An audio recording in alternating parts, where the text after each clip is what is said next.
Assalamualaikum warahmatullahi wabarakatuh. Halo teman-teman semuanya, kembali lagi bersama saya di Trader SSD. Yang dimana pada kesempatan kali ini saya akan updatekan kembali update analisa mengenai SAUSD untuk pergerakan hari ini di tanggal 16 Juli 2025 di hari Rabu. Yang dimana di sini kita lihat ya terjadi penurunan yang lumayan kuat ya dari pergerakan sebelumnya.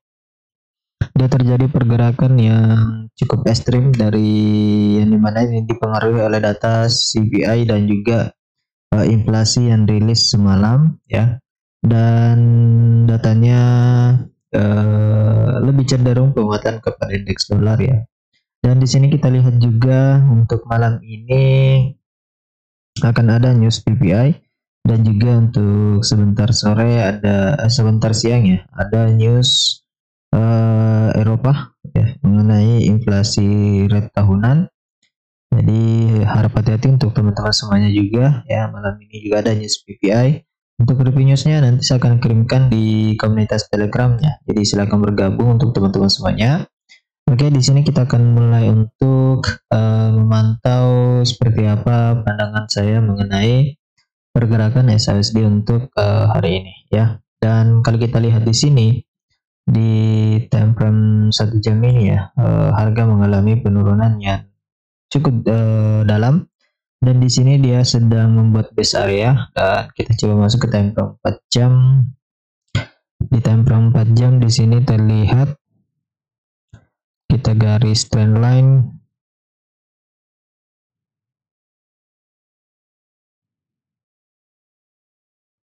Ini masih memiliki potensi untuk melakukan penurunan ya, dan saat ini sebenarnya dia tertahan di area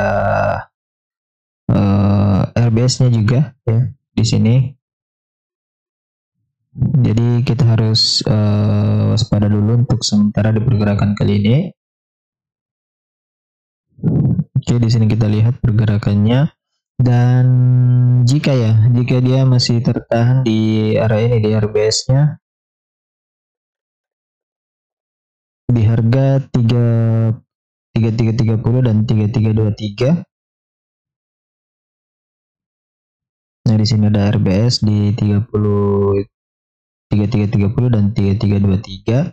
Dan apabila dia masih kuat bertahan di area tersebut, harga memungkinkan untuk melakukan kenaikan kembali. Namun jika terjadi penurunan yang dimana di sini kita lihat ada potensi untuk menguji support trendline, dan di sini ada area penting juga yang harus kita perhatikan ya. Jadi kalaupun dia turun, dia potensi untuk turun di sini, dan di sini bisa kita jadikan sebagai area pantau buy. Ini juga merupakan support dari area base-nya ya yang terbentuk di hari Kamis 10 Juli. Ini kita bisa pantau areanya sebagai area buy juga di 334, di 3315 dan 3307.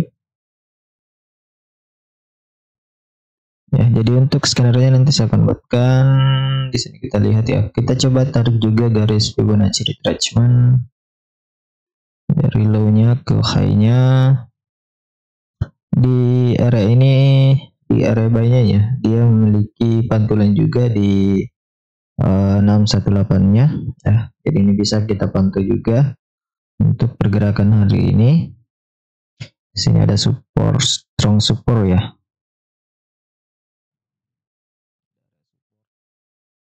Kita coba masuk ke time frame daily untuk melihat juga pergerakannya.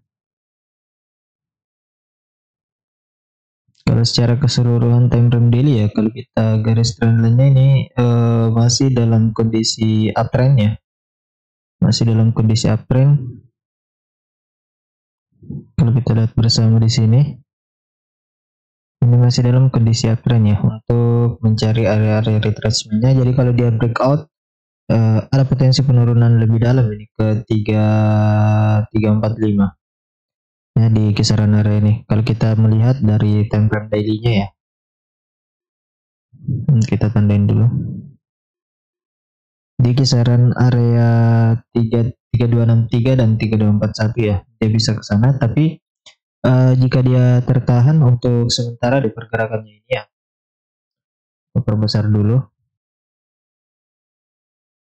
Kalau kita lihat ya, apabila dia tertahan di sini, yang dimana kalau kita asumsikan juga dari pergerakannya ini bisa saja terjadi drop base drop ya. Di sini dia terjadi drop, kemudian bentuk base di sini, dari potensi juga dia drop ke bawah ya. Untuk menguji di area buy atau di titik akhir dari golden ratio Fibo-nya yaitu di 618 dan 786. Ini untuk Fibo yang saya gunakan ya. Jadi ada potensi untuk melakukan penurunan seperti ini jika memang harga di sini tidak kuat untuk memberikan perlawanan ya di 330 dan 3323.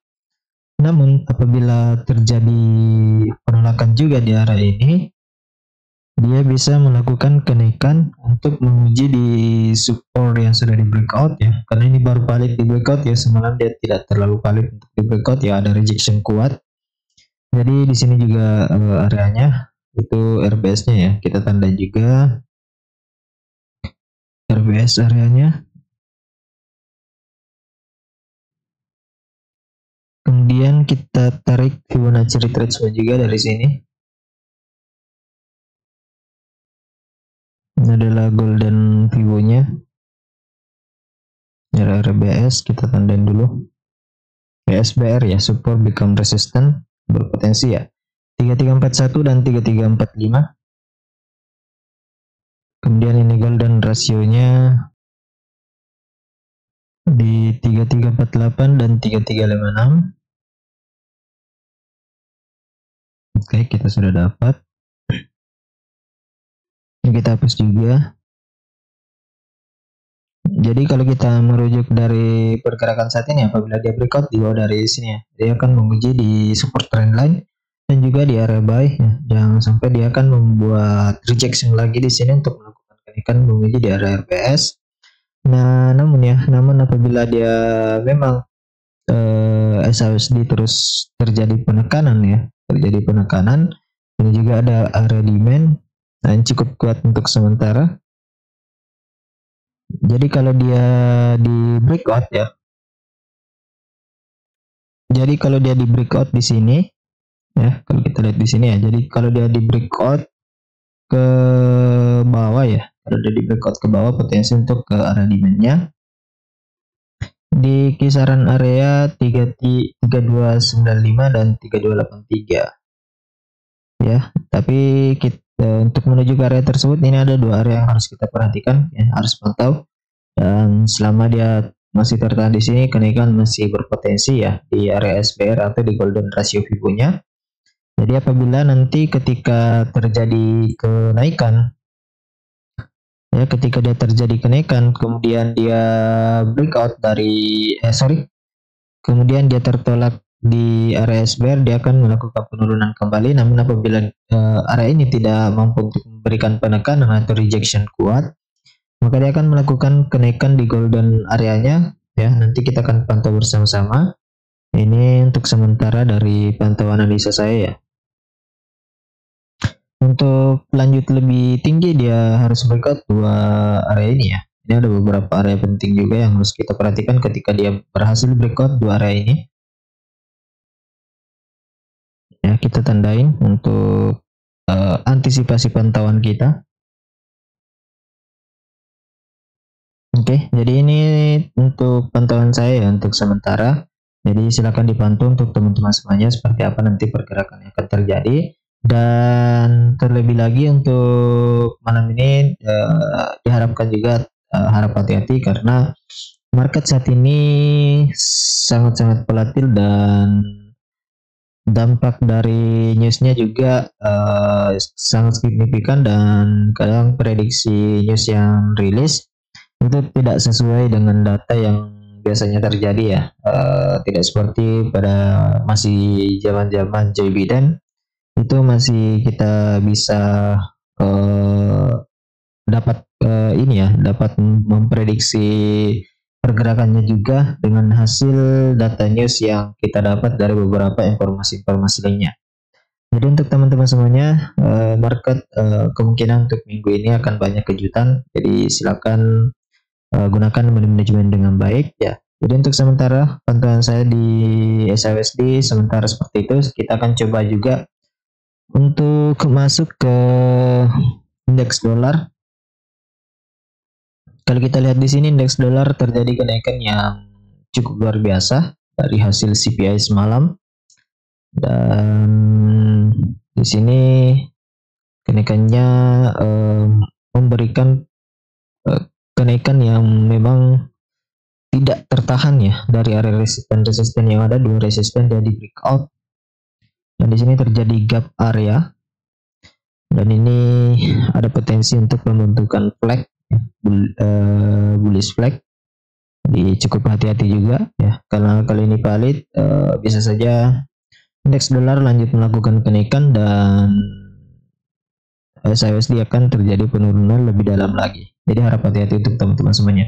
Nah, kalau kita mengukur dari pola pembentukan flagnya ini ya, dari isyarat dan struktur ketentuannya, dia berikat dari resisten, kita copy, itu dia bisa naik ke kisaran area 99 ya. Dia bisa naik ke sini. Oke, jadi dia bisa naik ke area tersebut. Namun apabila ini tidak valid atau gagal terjadi pola tersebut, dia akan melakukan koreksi di area ini di 9838 dan 9834, dan kita coba tarik juga garis Fibonacci retracement dari low-nya ke high. Itu dia bisa koreksi ke kisaran area-area ini ya. Di sini juga ada RBS. Ini kita tandain dulu. Nah, jadi dia potensi untuk terjadi penurunan ke area tersebut. Jadi harap hati-hati saja untuk teman-teman semuanya. Intinya untuk minggu ini akan ada beberapa kejutan-kejutan lainnya ya. Jadi untuk sementara pantauan kita di indeks dolar juga seperti itu. Saya akan kembali dulu ke SHUSD. Yang dimana kalau kita lihat di sini juga ada fair value gap ya. Ada fair value gap atau FVG yang biasa kita kenal. Tapi ini untuk FVG-nya tidak terlalu kuat ya.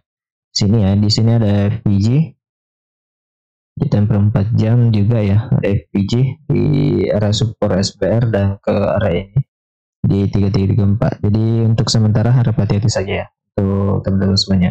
Jadi mungkin itu saja yang bisa sampaikan pada kesempatan hari ini. Semoga bermanfaat untuk teman-teman semuanya. Lebih dan kurangnya mohon dimaafkan. Sekian dan terima kasih. Assalamualaikum warahmatullahi wabarakatuh.